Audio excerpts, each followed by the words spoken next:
Once again, we are watching the another formal letter, and in this formal letter, you will see that write a letter to the manager of a biscuit factory. Biscuit factory जो है उसके manager को आपको letter लिखना है. क्यों? Asking for a permission for your friends to visit factory. अब आपको क्या हुआ है कि एक प्रोजेक्ट दिया है, प्रोजेक्ट का नाम भी यहाँ पे लिखा है. तो प्रोजेक्ट दिया है तो उसके लिए आपको क्या चाहिए? इंफॉर्मेशन कलेक्ट करना है, वहाँ जाके लाइव एक्सपीरियंस लेना है कि बिस्किट कैसा बनता है. ठीक है, तो उसके लिए आपको परमिशन लेनी है किसके? मैनेजर की. कौन से? कोई भी एक बिस्किट फैक्ट्री के मैनेजर की.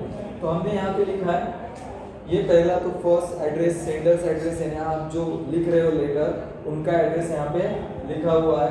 उसके बाद टू द मैनेजर कौन सी कंपनी है? पार्ले फैक्ट्री. कौन से कंपनी है? पार्ले फैक्ट्री. कहाँ पे है? उमरेड रोड. ठीक है, दिगोरी. और यहाँ नागपुर लिख लेना आपने, नीचे में नहीं क्या, दिगोरी के नीचे नागपुर. अब सब्जेक्ट में आपको क्या लिखना है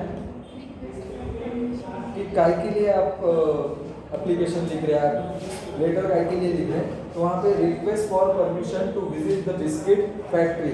आपके बिस्किट फैक्ट्री में हमें आना है और हमें क्या दीजिए? आप परमिशन दीजिए. तो परमिशन लेटर है, समझ लीजिए. ठीक है, अब वहाँ से चालू किया.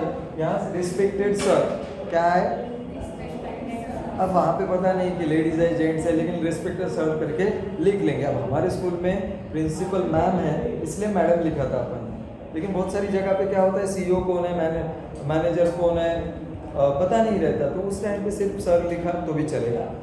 Respected sir, on behalf of my classmate study class 8 class में हम पढ़ रहे हैं, और उनके तरफ से, किनके तरफ से? दो बाकी दोस्त है ना मेरे वाले, वो भी मेरे साथ आने वाले. उनके तरफ से इन DDNB महाल नागपुर है स्कूल का नाम.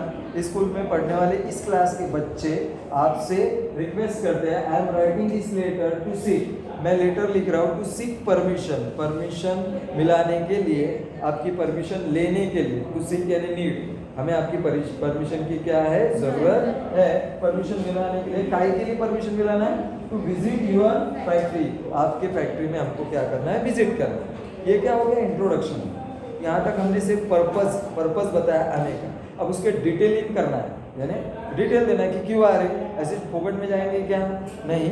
तो वहाँ पे डिटेलिंग करना है. We have been assigned a project. क्या दिया गया है हमको? प्रोजेक्ट या असाइनमेंट दिया गया है. उसका नाम है फूड एंड न्यूट्रिशन. क्या है उसका नाम? Food and nutrition. And in this contest we would like to get a first hand experience of making a biscuit. अब इसी संदर्भ में हमको बिस्किट एक्चुअली कैसे बनाते, ओरिजिनली कैसे बनाते, ये हमको क्या करना है? एक्सपीरियंस लेना है. ठीक है, वो फर्स्ट हैंड एक्सपीरियंस लेना है. हमको खुद आके वहाँ क्या करना है?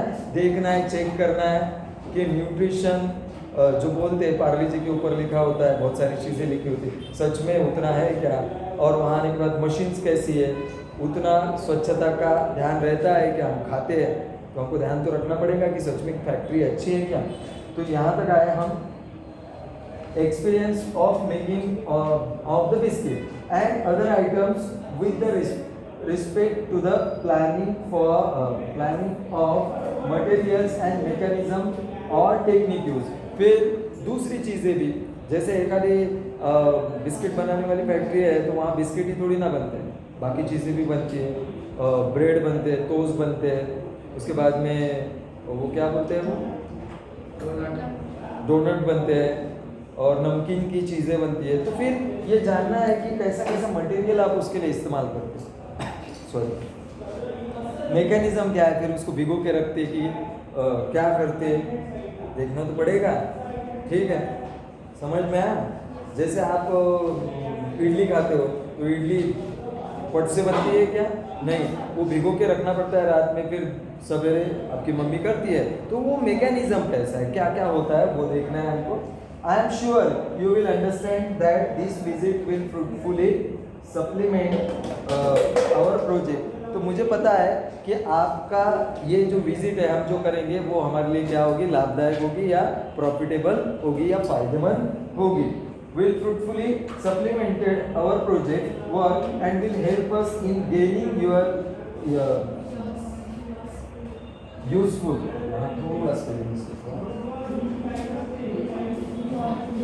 Useful information. तो क्या यूजफुल इंफॉर्मेशन मिलने के लिए हमें क्या होगा, वो सपोर्टिव होगा। अब यूजफुल इंफॉर्मेशन अवेटिंग यूर, ये इसके बाद में एक लाइन लेना है, अवेटिंग यूर पॉजिटिव रिस्पॉन्स। तो हम क्या कर रहे हैं, राह देख रहे हैं आपके पॉजिटिव रिस्पॉन्स का, क्योंकि आप हमें क्या करेंगे, लेटर लिखेंगे। नीचे में your faithfully, your faithfully, your faithfully लिखना बहुत जरूरी है, 1 मार्क है उसके ऊपर। और यहाँ पे आप क्या करना है, नीचे में साइन करना है। तो इस प्रकार से हमने 2 लेटर कंप्लीट किए और आपको वो आज समझना है। और कुछ चीज़ें अगर नहीं होती है तो मुझे बताएं। Thank you.